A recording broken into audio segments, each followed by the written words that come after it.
Okay, the next topic is Charles's Law. Charles's Law is um, it shows a relationship between temperature and volume. You could think of hot air balloons or water balloons in this case. So if you take a water balloon and you put it in the freezer, because you decrease the temperature, the volume is also going to decrease if you were to put it in the freezer. However, if you were to remove these and put them in a warm bath, then the volume of the balloons would increase as a result. So this is what we're going to talk about, Charles's law. Charles's law shows a relationship between volume and temperature. So here's a balloon. Let's look at the one in the middle. It's at room temperature, but if you cool it, the volume goes down. But if you add temperature, if you add heat, increasing the temperature, then the volume of the balloon would increase as a result of adding heat. So when both variables go up or they go down, we say that it's directly proportional. And the formula that we come up with is a fraction where temperature is at the bottom and the volume's on top. Typically, with the gas law equations, the temperature tends to be at the bottom. You also have to remember that for most of the problems, all of the problems, always put the temperature in Kelvin. Just a rule of thumb, just put it in Kelvin, because if you put it in Celsius, you're not going to get the right answer. I don't want to explain why, but the reasoning why, you guys could Google that if you're curious, but for the sake of the lecture, just know that the temperature must be in Kelvin when you plug it into this formula. Um, so basically, what you need to know is that the relationship between temperature and volume, when you increase the temperature, the volume goes up, and this is directly proportional. And everything else, such as the moles, such as the pressure, it remains constant and it doesn't change in this case. If you were to graph the relationship between temperature and volume, you would come up with a straight line. As you increase the temperature, the volume also goes up. So this is a direct relationship, directly proportional. Um, it could also have a negative slope. So this line could be like this if both variables go down. So here's an example problem of how to use this equation right here. So for this problem, it says a can has an initial volume of 5 liters. So let me get my pen ready. So it says here the initial volume is 5 liters of a can. So I'm going to write that down as V1. V1 is equal to 5 liters and a temperature of 250. So the initial temperature is 250. But remember, it needs to be in Kelvin. So you add 273 and then you end up with 523 Kelvin. And it says the temperature of the can cools, so it decreases to 20. That's a huge drop. So T2 is 20. Um, but we want it in Kelvin, so it's 293 Kelvin.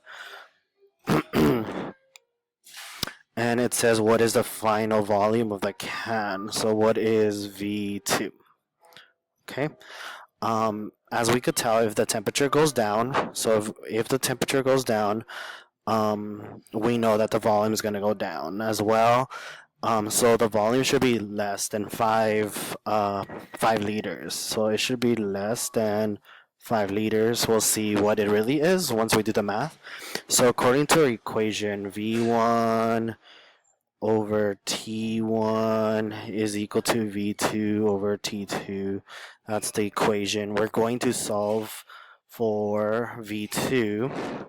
So how do we isolate V2? We multiply by T2 to do that, because the way, if it's dividing, you multiply to get the same on both sides. So T2 there. And when you plug in the numbers, T2, T2 is 293. V1 is 5 liters. And T1 is 523 Kelvin. So when you plug all of that into your calculator, you do this times that divided by this, you're going to get 2.80 liters. So that's going to be your answer, 2.80 liters, and it happens to be less than 5. So this answer makes sense. Why does temperature increase? There's a question here. Why does temperature increase? Um, so why does the temperature increase the volume at the molecular level? So the reason why is because when you increase the temperature, there's a higher kinetic energy, and because there's a higher kinetic energy, the volume is going to expand. Okay, so that's why the volume expands, because there's more kinetic energy. We're assuming that the pressure is um, unchanged, or constant. Okay. All right. So the next problem is, let's see what our next problem is. All right, so you guys go ahead and try this one, and then go ahead and pause it. And once you're ready, go ahead and check your answer. Um, if you feel like you already got the hang of it, then you could just skip my explanation. But if you didn't get the answer, then maybe listen through the process.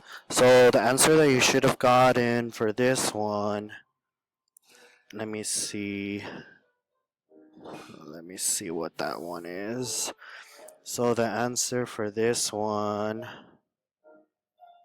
see, the answer should have been 2.71 liters.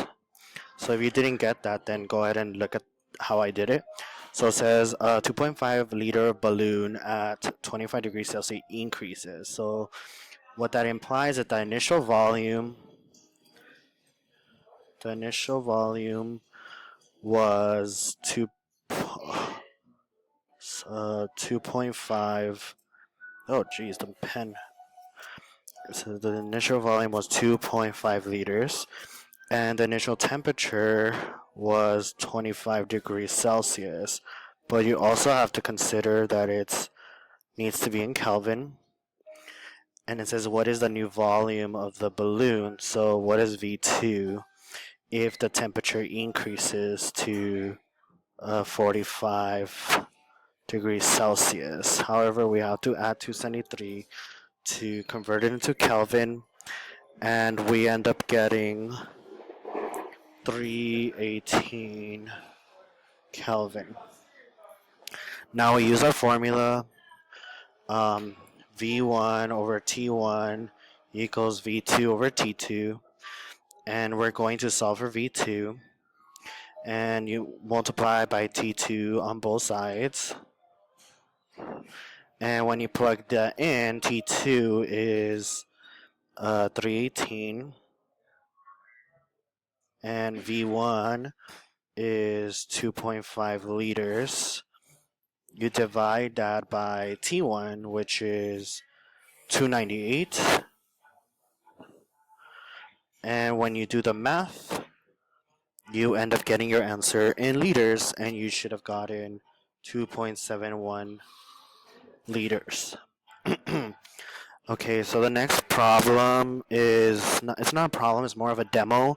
It's something that you guys could try at home. We're gonna do this after the AP exam, just for fun.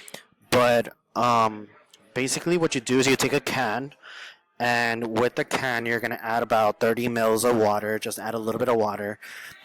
Then you're going to put a flame from your oven, your stove. From the stove, you're gonna put heat it up until it the water starts to boil vigorously, and you'll hear it. And smoke is gonna come out, so steam's gonna come out. Once steam comes out, then you're going to turn that can using some tongs or something. Um, that's safe, of course. And you're gonna turn it over so that the opening of the can is facing down into a cold water bath. So a cold water bath could be you grab a bowl and you just put really really cold water in there, or just throw some water and a little bit of ice in there, and the can should crush. It should crush on its own without you crushing it. So the question here is, why did the can get crushed?